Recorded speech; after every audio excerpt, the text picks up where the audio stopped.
Je voudrais du soleil vert, des dentelles et des théâtres, des photos de bord de mer, dans mon jardin d'hiver. Je voudrais de la lumière, comme en Nouvelle-Angleterre.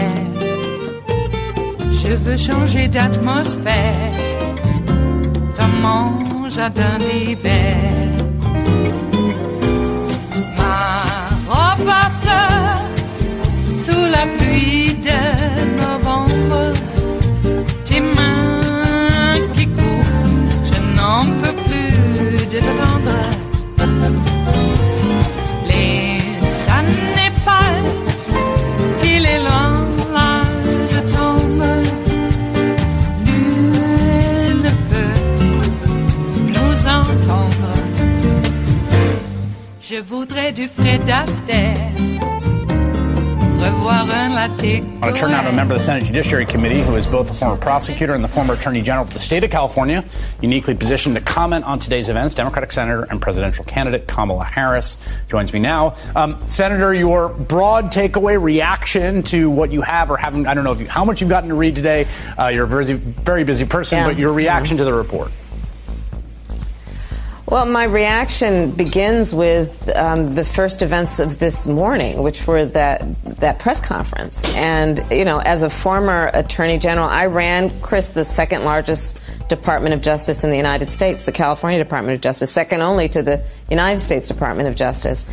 And I take seriously, as I know most prosecutors do, the responsibility that we have to be impartial and to do the work of justice and do it on behalf of the people.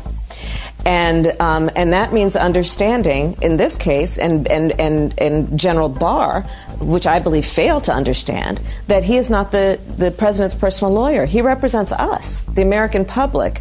But what we saw today was a display of anything but impartiality. What we saw was a display of I think, partisanship.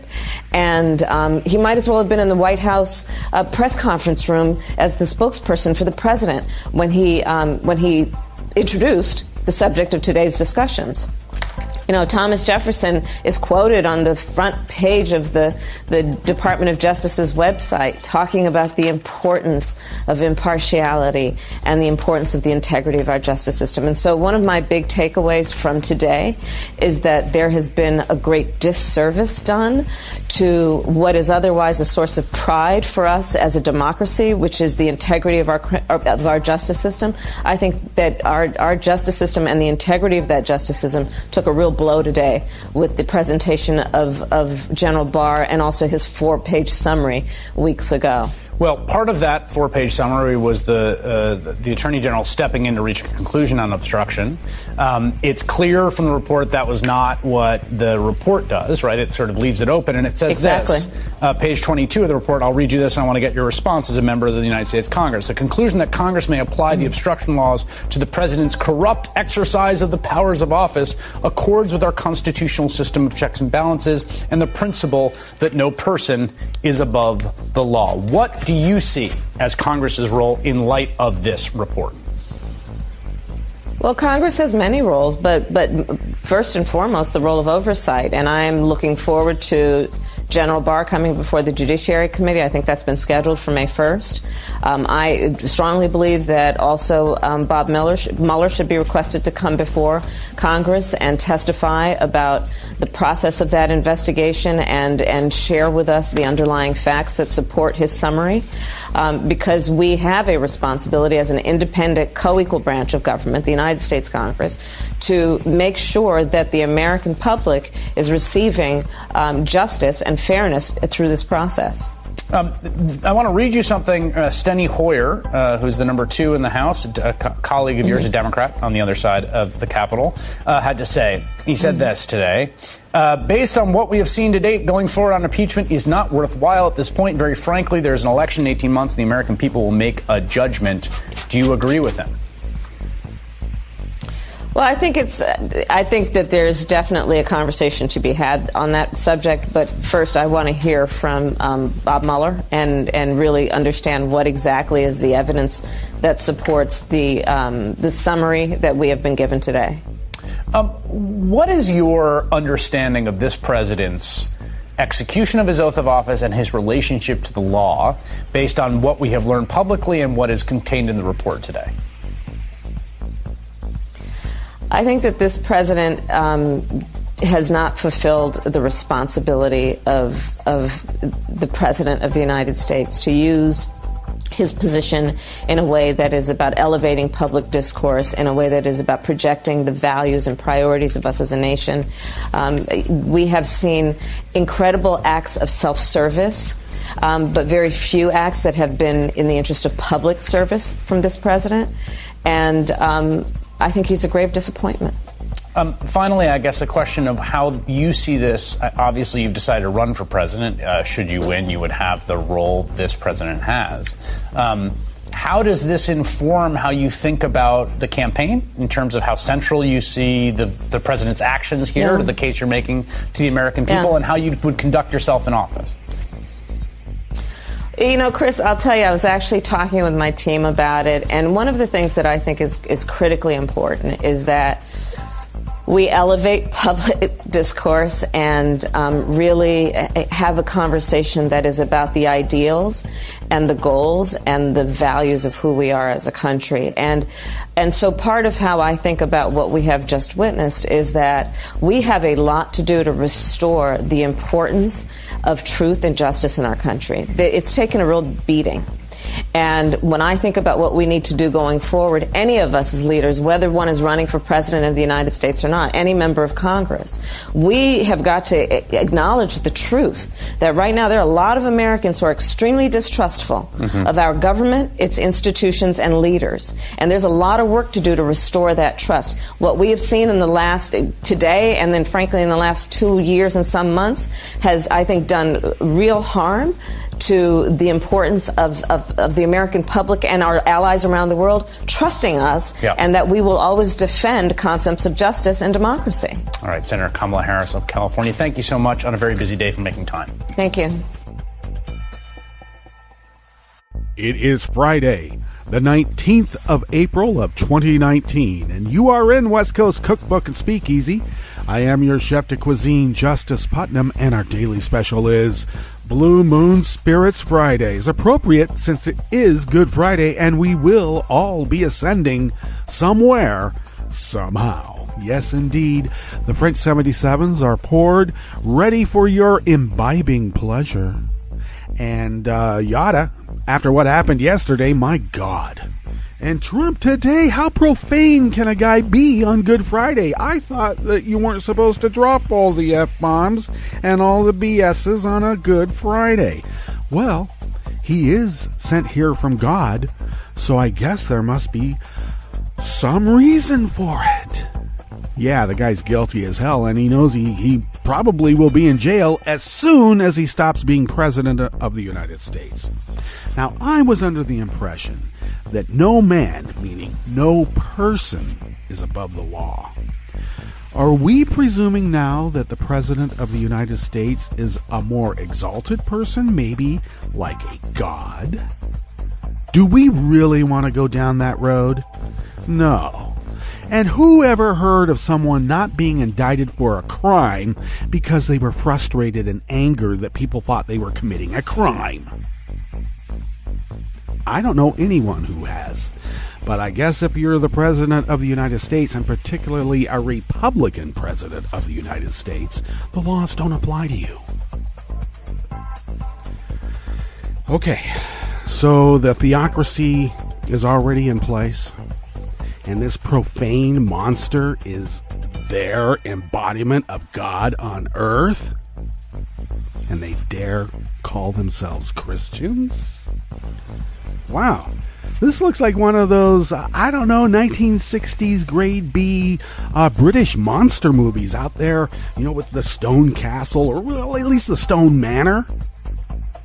And everything's like dark and shadowy. It's in color too, but everything looks black and white. burning wicker mans on the Welsh countryside. Oh, I don't know, hell, let's go to Scotland and burn a wicker man there along the coast. I thought that our form of government meant that, all the animals in the barnyard are equal, not some animals are more equal than others. I know the reality of the situation, but do we really want to now codify it and say that some animals are more equal than others? The President of the United States, I don't care. Did they care about Bill Clinton's ability to govern when they were hounding him over blowjobs that he never paid for? Some people say, oh, well, impeachment is a great price to pay. Indeed, it is. But that wasn't part of the contract. There was no contract. All right? It was two consenting adults, no monetary exchange. Unlike this guy that's sitting up there right now who had to pay a porn star to have sex with him. I don't know what they call that. Escort services, I got to tell you, cops call it something else. So, apparently consenting adults having sexual relations between each other is much more of a security threat than actual conspiracy with the Russians to install their man in the White House to push their agenda. That's not conspiracy. I know everybody says, well, there's collusion. Even Mueller said we didn't go after collusion. We're looking at conspiracy. And what part of that report did Bill Barr give that is hiding that part that says, you know what, there was a conspiracy? Because they could have easily said, we found no evidence of conspiracy with, I don't know, let's say Papadopoulos. And then the redacted part that says Papadopoulos, then you read it and it sounds like Trump. Maybe the Justice Department shouldn't be the arbiter of when a president of the United States can be indicted. Maybe another body should determine that.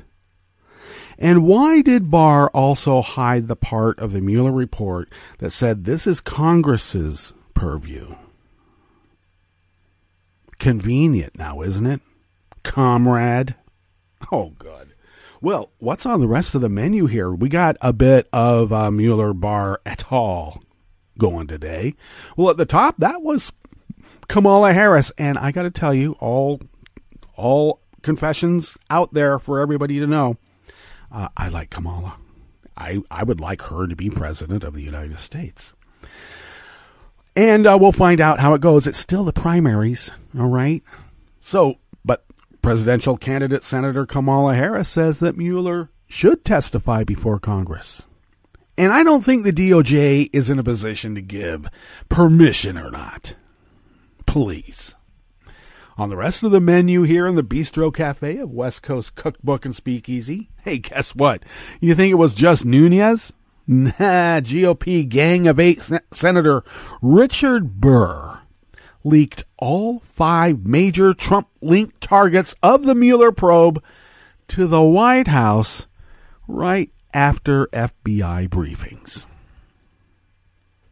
The whole of the GOP is corrupt, and I'm telling you, I'm trying to trademark the I told you so moniker. I'm trying. But I told you so.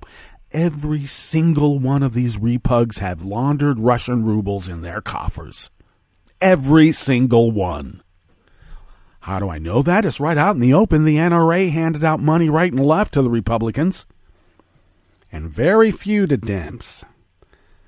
So I would posit that every single Republican has laundered Russian rubles in their coffers, and now they're trying to cover it up too.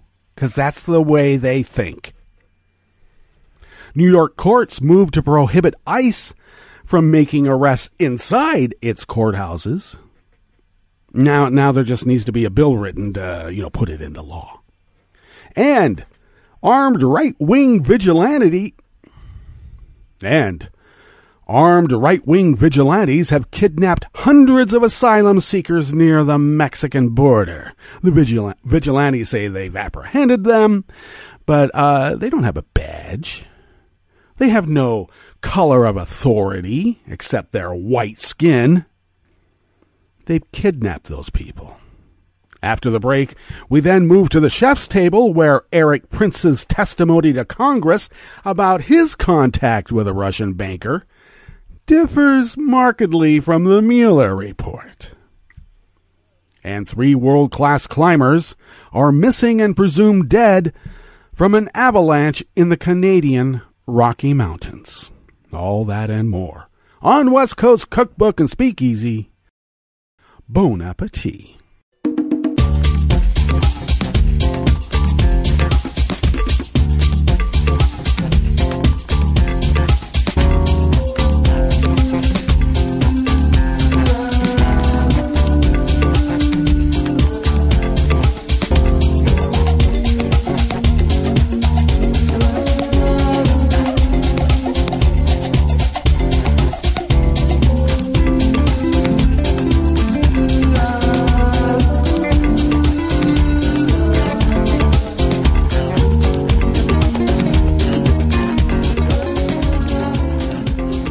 Bottom of our homepage at netrootsradio.com, you will notice on the right-ish of the page the chat room link monitored by Kelly Lincoln. So do engage there.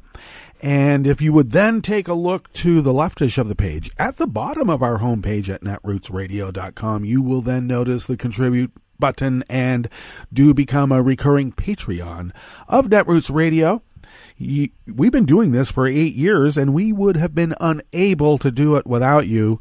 You know, what keeps this powerhouse of resistance going is what comes out of our own wallets and you, because you are our biggest contributor. So do please become a recurring Patreon. We're in a savings mode right now to purchase new equipment.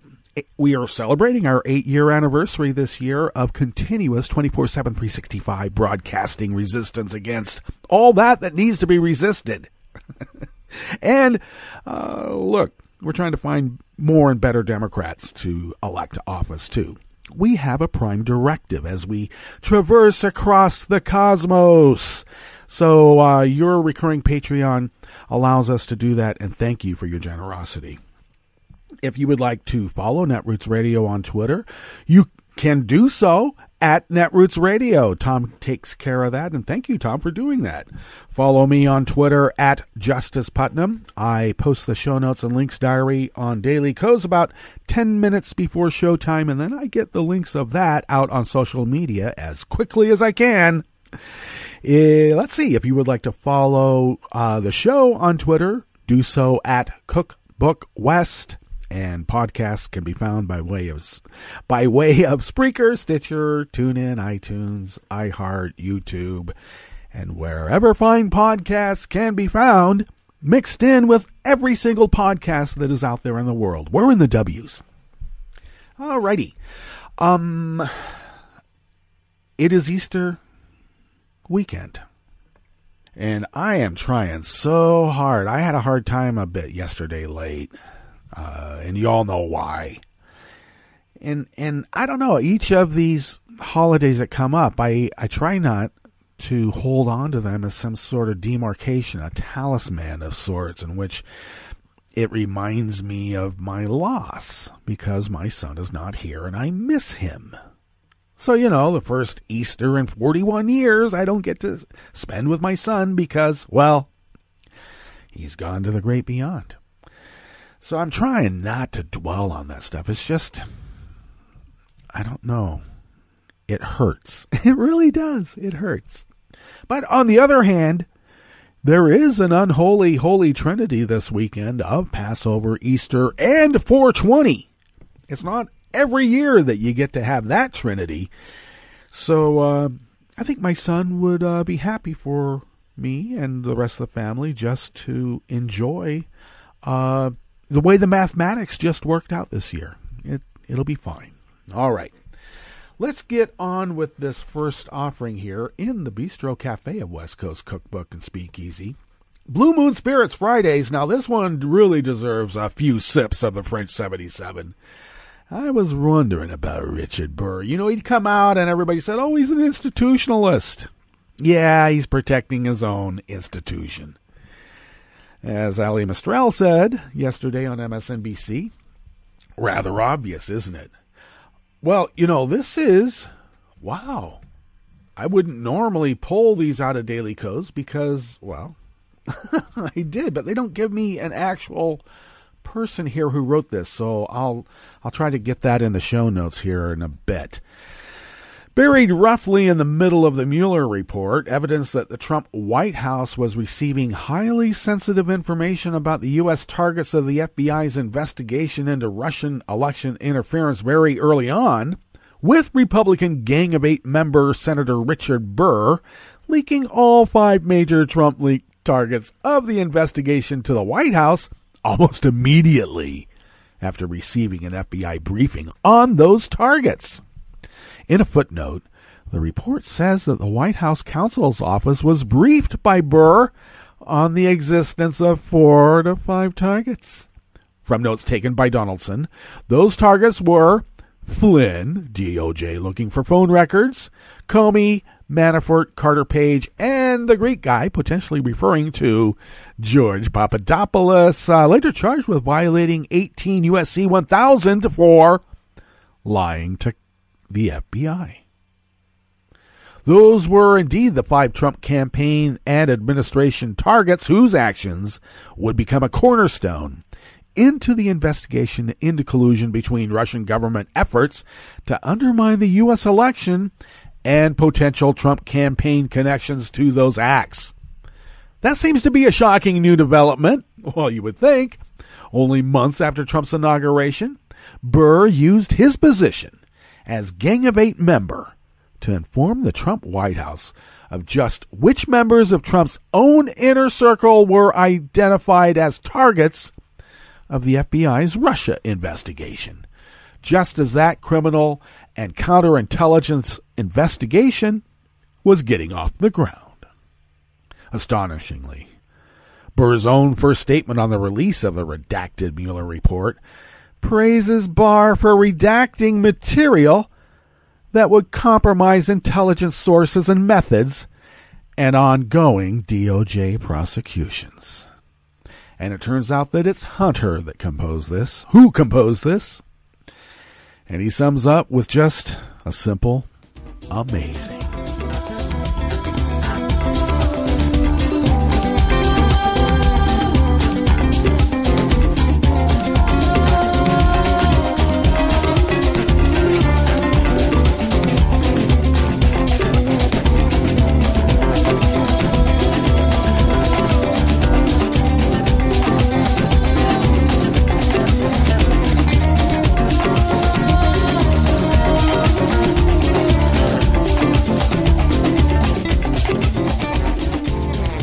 Rebecca Intralgo of Think Progress brings us this next offering here in the Bistro Cafe of West Coast Cookbook and Speakeasy, Blue Moon Spirits Fridays.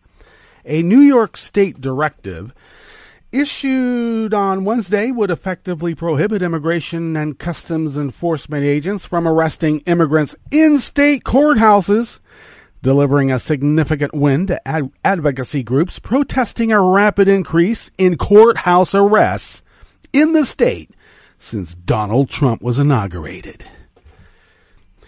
Part of the Russian active measures was to destroy the very fabric of what it is to be an American. Got their guy in the office, didn't they? Under the new rule by the New York State Office of Court Administration, ICE agents must present a judicial warrant issued by a federal judge or reviewed by a state judge or court attorney before making an arrest. ICE agents must also identify themselves to court officials and state their specific reason for being there, a huge victory considering ICE agents routinely show up in court in plain clothes. This sets a precedent, said Matsui Azeki, acting executive director of the Immigrant Defense Project. It sends a strong message to the state of New York that ICE cannot continue this practice of interfering with our state court proceedings. Courts are unlikely to cooperate with ICE agents for judicial warrants, considering how many judges and attorneys have publicly rebuked the practice of conducting courthouse arrests, citing concerns that it interferes both with their jobs as well as immigrants' due process rights. And yes, immigrants have due process rights too. Judges cannot do their jobs unless people come to court. In some cases where an immigrant is taken into ICE custody before their criminal case is resolved, ICE is not legally obligated to allow them to attend court, leaving a defendant in legal limbo. ICE attorneys then use these unresolved cases to argue against a defendant's bond release, further impairing them from being able to prove their innocence. This is the Gestapo. I mean, come on, Homeland Security, ICE. All the Teutonic rage that's been bottled up in their blood for so long is now raging. Since the beginning of the Trump administration, New York courthouse ICE arrests and sightings increased by 1,700%. 1,700%. In 2016, the number of arrests and sightings was just 11, but by 2018, that number has skyrocketed to 202. ICE's heightened presence at courthouses has sown distrust between immigrant communities and law enforcement agencies, and that's a feature, not a bug. I mean, we're dealing with, some pretty twisted spooks here. While the new directive helps reduce ICE's presence within a courthouse, it does not prevent the agency from making arrests outside the courthouse. It also does not explicitly prohibit federal immigration officials from communicating with New York court personnel. Our recent report revealed just how troubling that line of communication is. Through a Freedom of Information Act request, the report found 66 arrests by ICE agents in New York State courthouses between February of 2017 and August of 2018. In 6 of those incidents, New York State court officers or clerks assisted ICE agents in making their arrests. Now, as been previously reported, the number of non-criminal immigrant arrests in New York has skyrocketed under the Trump administration. Nearly half of the immigrants detained in fiscal year 2018, roughly 1,259, had no criminal convictions.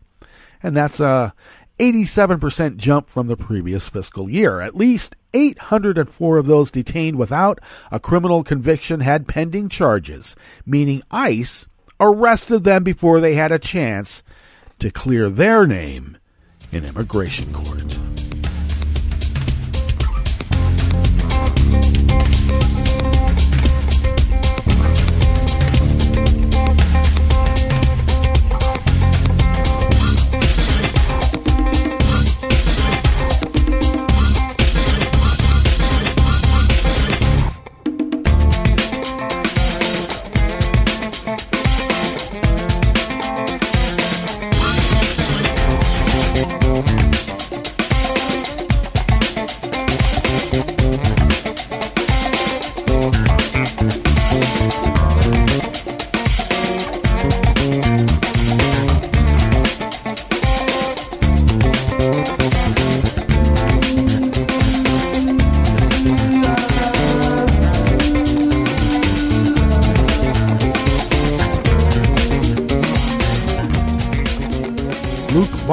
Also of Think Progress brings us this final offering here in the Bistro Cafe of West Coast Cookbook and Speakeasy. Members of a heavily armed group of vigilantes, I would call them militia, calling themselves the United Constitutional Patriots, intercepted and apprehended hundreds of asylum seekers this week despite having no authority to do so.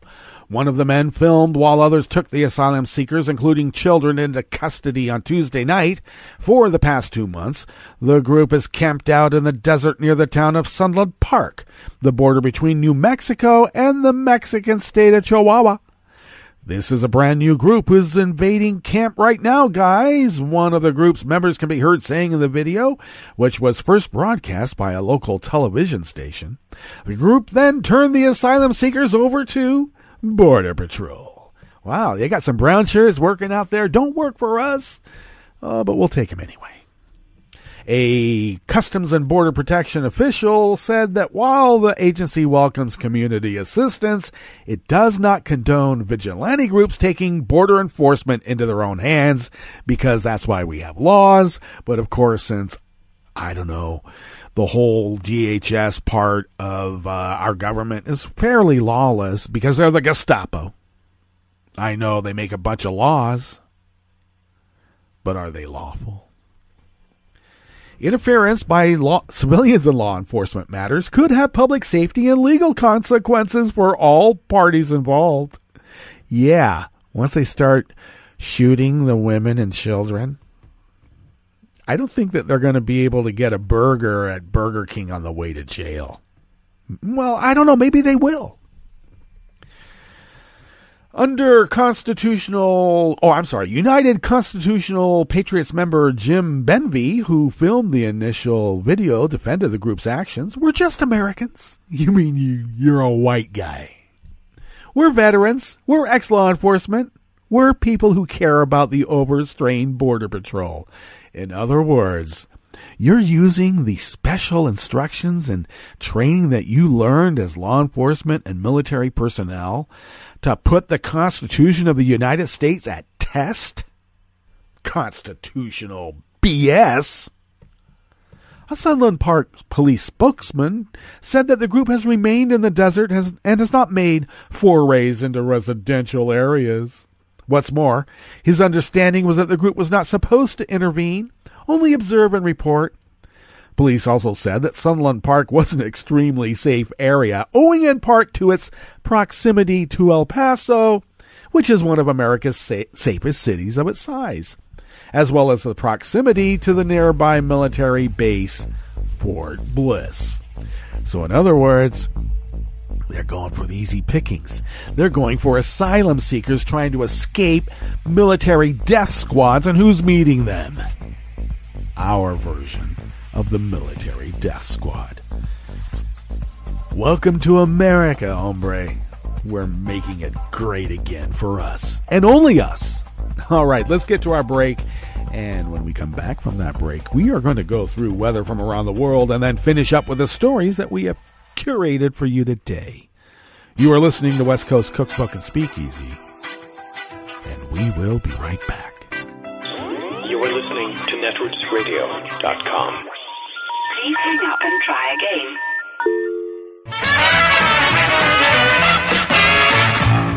From a point at sea to the circles of your mind, a new force is at work for planetary transformation. New radio for a new Earth.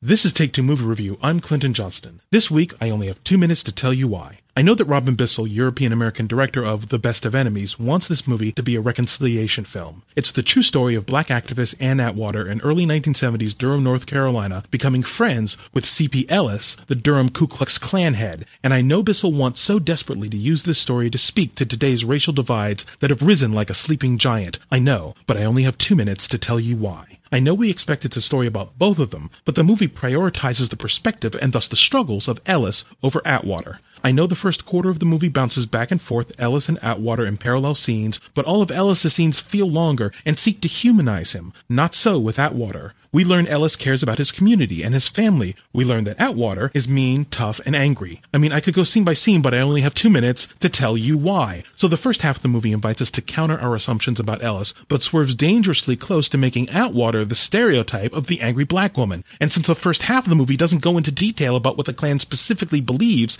and how their handshake collusion with local white businesses and local white government has disenfranchised Durham's black community for generations, we have no emotional connection as to why Atwater and her people are so angry, and thus no basis for empathy with her. To make it worse, scene after scene with Ellis invites us into his inner world. We see him pause and think and consider. We see Atwater lash out and react. It's not until halfway through the movie that we get a moment of Atwater's self-reflection, and a camera pan reveals Ellis watching her, turning it into yet another moment on his journey. And that was the last straw. That's why. That's why I walked out. I know. I'm sorry. I'm going off on a movie I only saw a little more than half of. So go, see it, tell me I'm wrong, catch up with us at TakeTwoMovieReview.com and feed us back on our page on YouTube. This has been Take Two Movie Review, and I'm sorry, I just couldn't take it.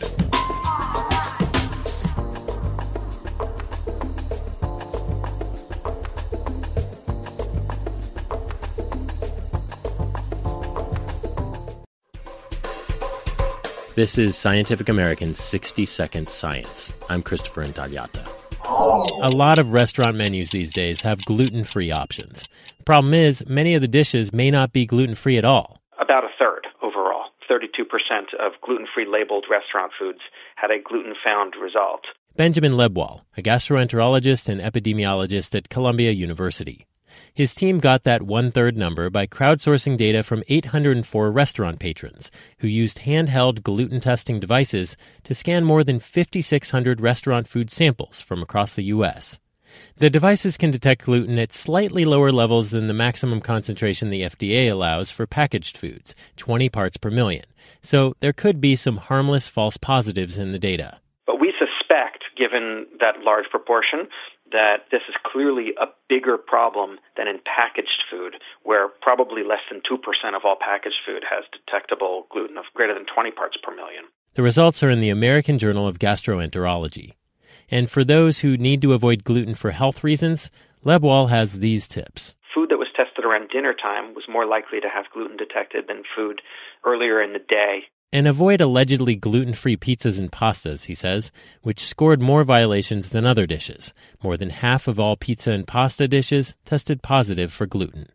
So a salad for lunch might be a safer bet. Thanks for listening. For Scientific American's 60-Second Science, I'm Christopher Intagliata.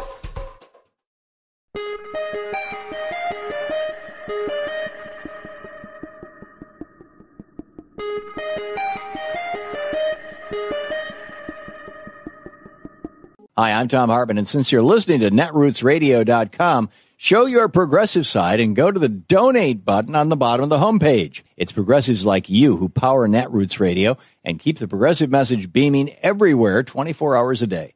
Just go to our donate button at the bottom of netrootsradio.com. Thank you for keeping progressive radio at full power.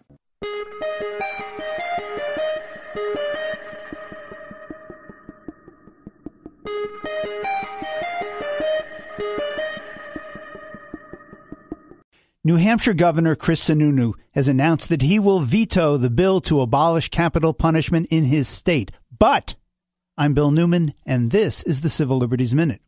But, in both the House and the Senate, the bill in New Hampshire to abolish capital punishment passed by large veto-proof majorities, 17-6 in the Senate and 279-88 in the House of Representatives. So, the bill is expected to be enacted into law over the governor's veto. The passage of the bill to end capital punishment will make New Hampshire the 21st state to abolish the death penalty. And bills to abolish or limit the death penalty are pending in 18 more states this year, and additional states have imposed a moratorium on executions. The death penalty, as we all know, is racist and expensive and ineffective and makes no one safer and rips apart the fabric of our society. It also makes mistakes, resulting in the conviction and execution of innocent people. So congratulations to New Hampshire on this victory for common sense, for safer communities, and for humanity, and for providing more sustenance to the abolitionist movement and more proof that the death penalty in America is dying. Not quickly enough, but it is. The Civil Liberties Minute is made possible by the ACLU because freedom can't protect itself. I'm Rick Smith, and this is Labor History in 2. On this day in labor history, the year was 1995. This marks the day one of the most horrendous acts of domestic terrorism in U.S. history occurred in Oklahoma City, Oklahoma. A truck bomb exploded at the Alfred P. Murrah Federal Building, killing 168 people. 99 of those killed worked for the federal government. 8 were federal law enforcement agents. Those who lost their lives worked for governmental agencies including the Secret Service, U.S. Customs, the Department of Agriculture, Drug Enforcement Administration, Department of Transportation, Army and Marine Corps recruiting, U.S. Customs, the Social Security Administration, Housing and Urban Development, and the Federal Employee Credit Union. On that horrific day, 19 children were killed, including 15 who were at a daycare center in the building. The blast left 680 people injured and maimed. More than 300 neighboring buildings were damaged or destroyed, totaling more than $600 million in damages. In the rescue effort, more than 12,000 people participated to aid those injured in the blast and to help recover those who had died.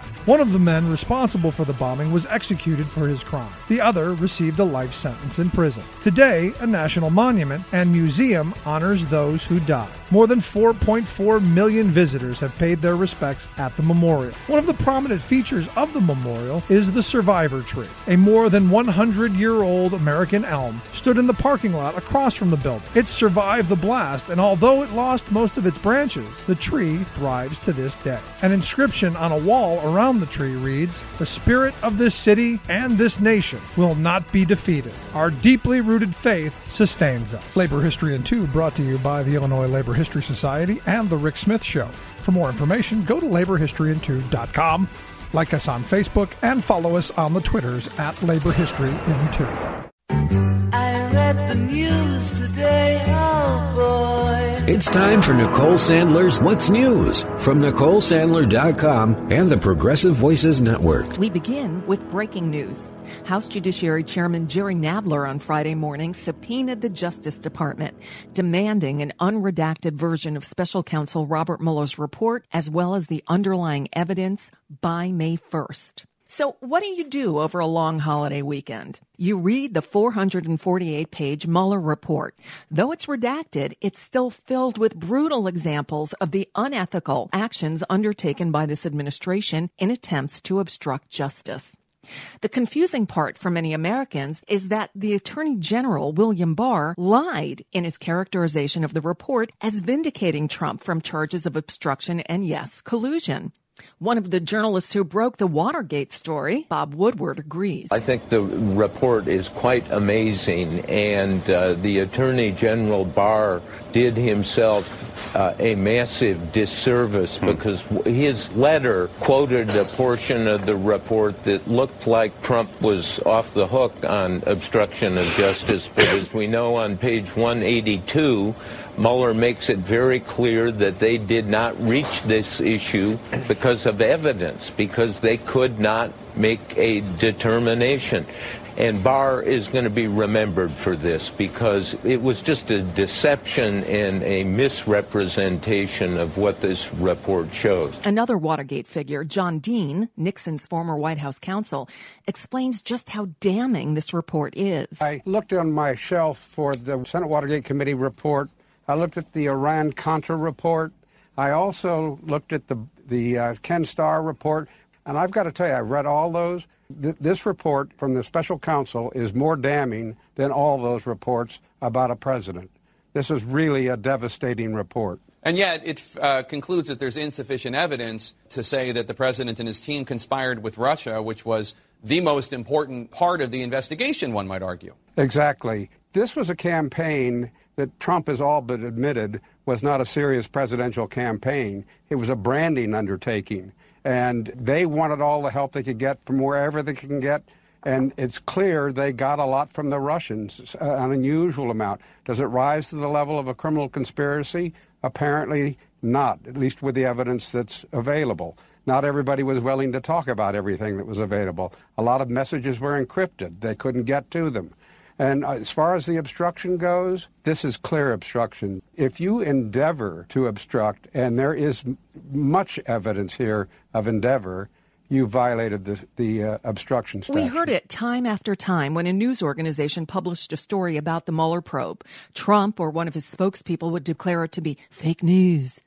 But on Thursday, Mueller's report confirmed that many of the stories Trump attempted to discredit were actually spot on, as many of the obstruction episodes detailed in the report had already been told by the press. Former acting Solicitor General Neil Kochel, the man who wrote the OLC rules surrounding the special counsel, including the policy that says a sitting president can't be indicted, spoke with Stephen Colbert on Thursday night. There's a couple things that we didn't anticipate. We thought about corrupt attorneys general and nefarious ones, but Barr is actually more nefarious in some ways than anything we anticipated. In what way? So a couple of things. Number one is he wrote a 19-page memo that basically said the president can't obstruct justice, that it's constitutionally impossible, basically. This is before he got the job of Attorney General. That was his audition. Exactly. And strikingly, the Trump legal team, today we learned in the report, parroted every part of that. And you could read this Mueller report as like a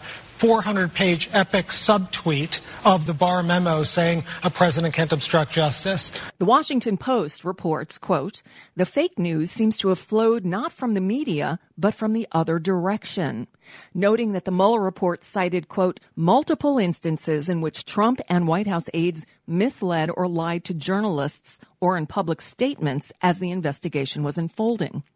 White House Press Secretary Sarah Sanders admitted to investigators that her statement on May 10th, 2017, in which she claimed that countless FBI members reached out to the White House applauding Trump's firing of Comey.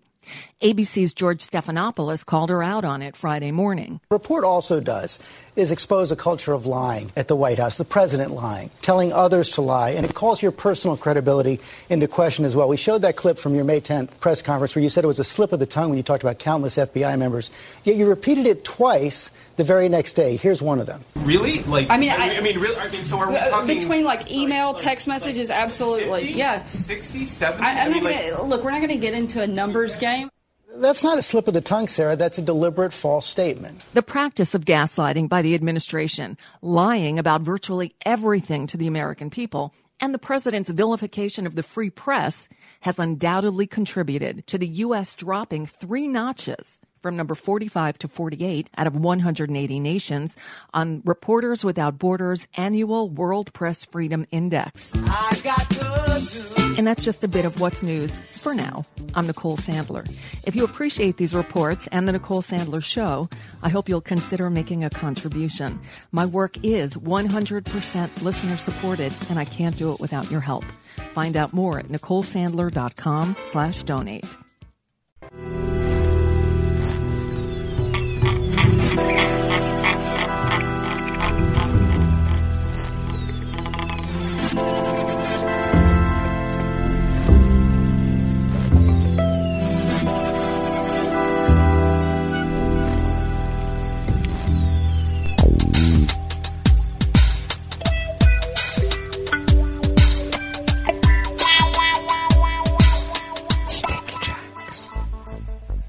Thank you for accompanying us here to the Chef's Table at West Coast Cookbook and Speakeasy.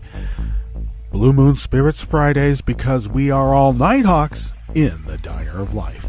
We always begin weather from around the world along the banks of the Rogue River in the Rogue River Valley of Southern Oregon on the west coast of the continental United States of America, where it is currently 54 degrees Fahrenheit.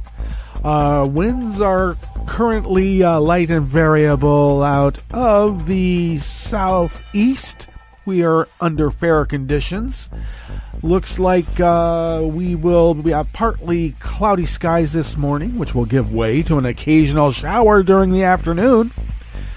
High up around 78 to 82. Winds will then have shifted out of the west-northwest at 5 to 10 miles per hour. And that chance of rain is going to be at 50%. But when it rains, it's 100%, isn't it? Tonight we're going to have a few showers, becoming a steady light rain overnight with a low of around 56. Winds will remain out of the west-northwest at 5 to 10 miles per hour. And that chance of rain is up to 80%, which I say, when it's raining, it's 100%. And I guess it's not a chance after that. Let's see here. Tomorrow we will have morning showers with a high of about 66, 68. Winds will be out of the north-northwest at 5 to 10 miles per hour. And this whole chance of rain looks like we're going to, these 3 days of rain here, looks like we're going to, 3 spots of rain today, tonight, and tomorrow. Just about a quarter of an inch, a little less than a quarter of an inch. Grass pollen is moderate. The air quality index is in the good range at 30 parts per million. Not so good for those with breathing problems, I should add. The daytime UV index is still in the warning or take care moderate range at 5. Barometric pressure is rising at 29.7 inches. 29.78 inches. Visibility is at 10 miles, and relative humidity is at 89%. Weather from around the world is brought to you by people's personal weather stations that they purchased. These people purchased personal weather stations somewhere on their property. And these people positively live around the world. London is 74 and sunny. Paris is 77 and sunny. Rome is 70 degrees and sunny. Kiev is 56 and fair. Kabul is 67 and mostly cloudy. Hong Kong is 70 degrees and partly cloudy. Tokyo is 59 and mostly cloudy. Sydney, Australia is 65 and fair. San Francisco, California is 55 degrees and mostly cloudy. And New York is 73 degrees Fahrenheit, mostly cloudy with a weather advisory. If it will just show up, it is cycling, and it's not going to tell us. I believe it is wind, so take care with wind. And, I'm sorry, it's a flash flood watch. Do take care. It looks like you're having copious amounts of water falling from the sky. And that is weather from around the world, brought to you by people's personal weather stations that they purchased. These people purchased personal weather stations somewhere on their property, and these people positively live around the world.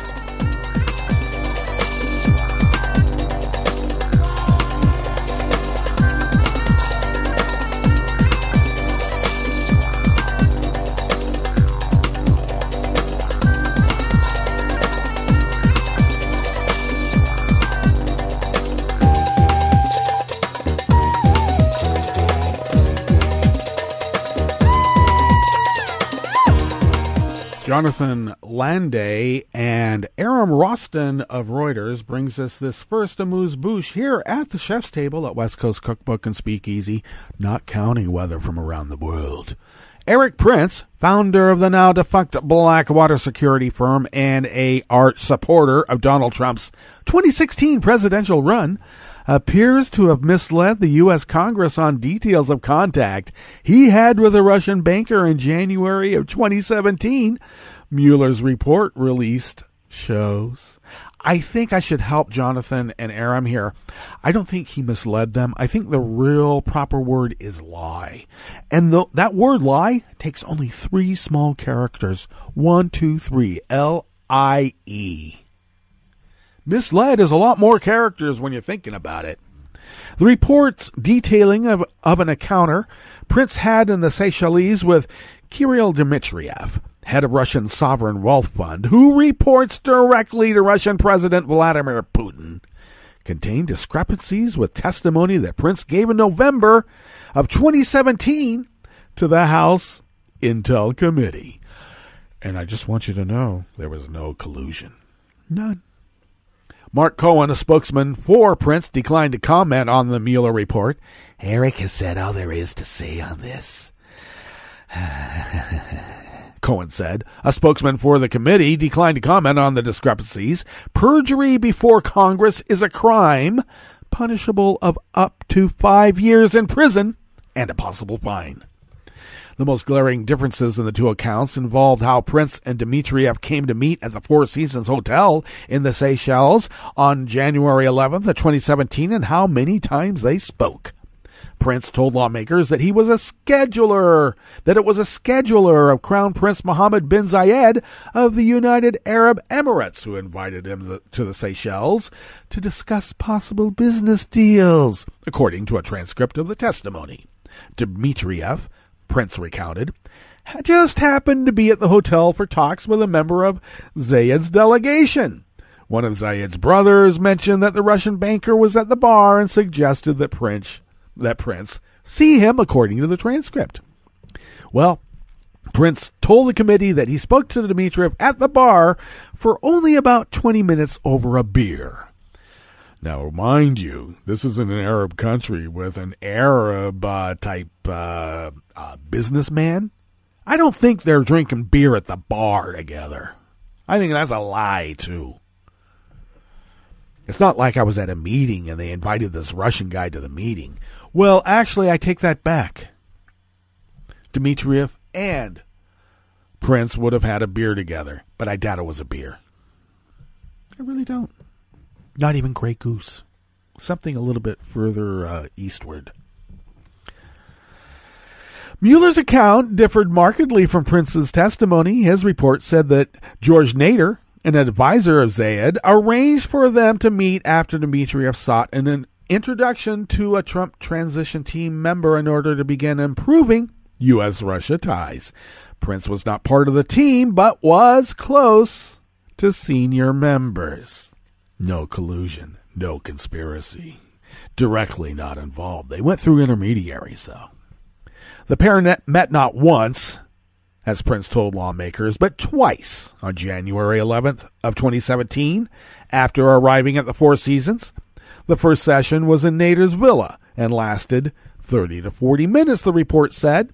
The second meeting took place in the hotel restaurant with Nader present, not the bar.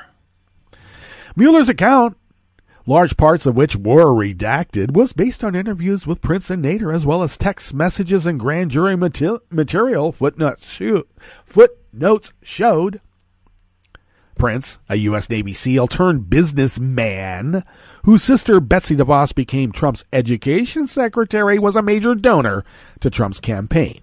The report revealed that Mueller's investigation into Russia's interference in the 2016 U.S. election campaign and any possible coordination between Trump campaign members in Moscow spanned 14 criminal probes, but only 2 were made public in the report because they are active investigations that Mueller farmed out to other U.S. prosecutors.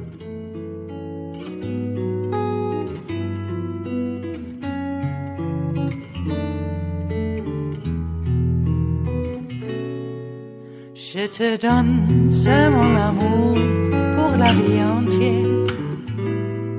La promesse de me trouver à tes genoux. Aussitôt que tu m'appelles, rester toujours fidèle. C'est tout, c'est tout. Je te donne tous mes printemps, mes étés de mer. Mes automnes, quand les feuilles tombent partout. Si ce n'est pas une bonne affaire, je te donne tous mes hivers, c'est tout. This final amuse-bouche here at the chef's table is rather sad news here on this Passover Easter 420 weekend out of Calgary, Alberta, and Reuters. 3 renowned professional alpinists are missing and presumed dead after an avalanche in Canada's Rocky Mountains, Parks Canada said yesterday, Thursday. Climbing media named the men as American Jess Roskelly, age 36, and Austrians David Lama, 28, and Hans-Jörg Auer, 35, saying they were killed after attempting to climb a challenging route on Howse Peak in Banff National Park. The Canadian authorities did not release the names of the men, but said they were 1 American and 2 Europeans and described them as highly experienced professional mountain athletes. Our condolences go out to the families and to the greater climbing community. And that does bring us to the end of our broadcast period for the day, but you know that Netroots Radio is broadcasting on through the weekend, and we're going to meet up on Monday for River City Hash Mondays, so stay tuned to Netroots Radio all day and all night and all weekend for all the breaking news as it breaks, and we'll meet up here on Monday, right here, in West Coast Cookbook and Speakeasy. Bon appetit.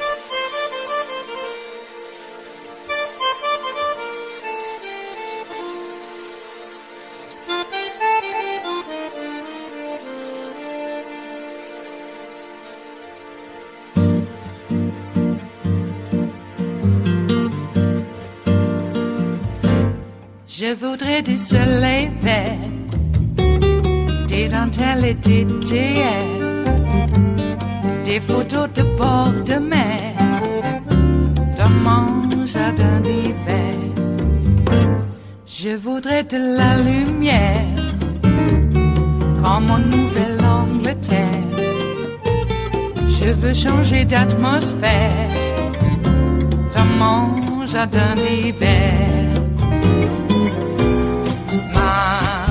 Ma fleur sous la pluie de novembre, tes mains qui courent, je n'en peux plus de t'attendre. Les années passent, qu'il est loin, là je tombe. Nul ne peut nous entendre. Je voudrais du Fred Astaire, revoir un latte Goël. Je voudrais toujours te plaire, dans mon jardin d'hiver. Je veux déjeuner par terre, comme au long de golfe clair. T'embrasser les yeux ouverts, dans mon jardin d'hiver.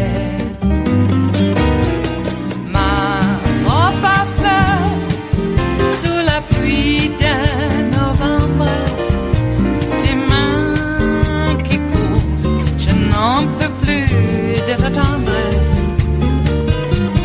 Les années passent, il est loin, là je tombe. Nul ne peut nous entendre. Ba-da-da-dum-di-da-dum. Ba-da-da-dum-di-da-dum. Ba-da-da-dum-di-da-dum. Dans mon jardin d'hiver. Ba-da-da-dum-di-da-dum. Ba-da-da-dum-di-da-dum. Ba-da-da-dum-di-da-dum. Dans mon jardin d'hiver. Dans mon jardin d'hiver. Dans mon jardin d'hiver.